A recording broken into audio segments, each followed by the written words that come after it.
When I got there, there was one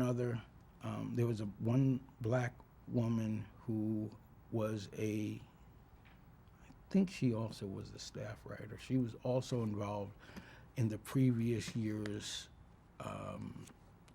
college theater festival, but the writing staff was all white, and I think that was another reason that the cast, was happy to see me, when I first showed up.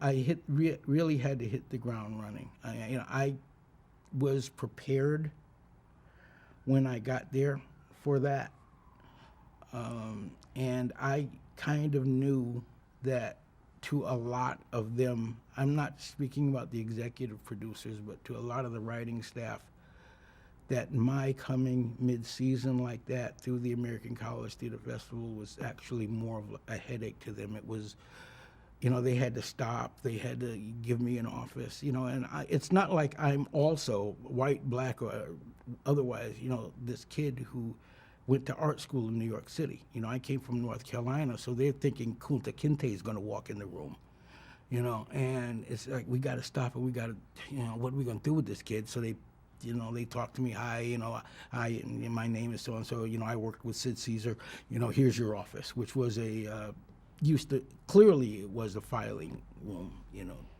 last week. And my job the first week was to read their stuff so that I knew how a television teleplay was supposed to look like.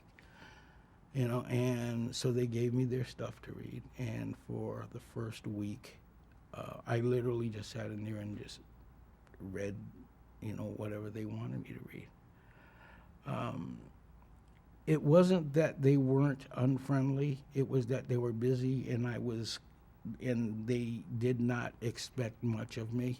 I don't know about any previous winner of the American College Theater Festival, I don't know, but I imagine that time of year, which was getting very close to the end of the year, a lot of scripts, a lot of things going on. Told you about the turmoil. It was kind of like a championship football team just headed to the playoffs, and then this walk-on scrub comes, who's probably barefoot and has like grass in his teeth, going, hey, I'm the new running back. What do you guys want me to do? It's just here, go to do this. That's really what the first year was about. Once I began to prove myself, things were all right. The cast, I did notice the cast leaned on me a little bit. There was a problem at one time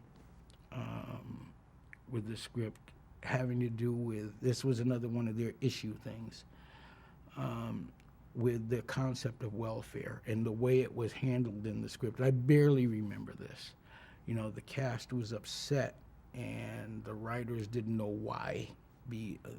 And I said, well, you gotta understand that to a lot of people, to a lot of blacks, having to go on welfare is humiliating and extremely degrading, and it's nothing that you're just going to just pass over and just go, oh, well, we'll just do this for a while, and then, when we get a job, it's much bigger issue. So yeah, I think that there's some frustration there because it seems like they're almost ready to party,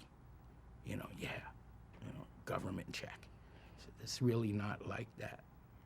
There's a lot of places not like that. So for a while, I played that role too,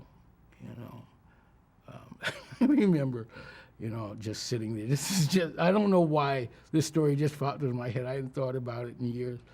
I'm just sitting there working one day, and there's a little knock on the door, and come in, and one of the producers just stuck his head in. That's what makes it funny. It was just his head, and he said, "Hey, Mike, do the black girls play with Barbie dolls?"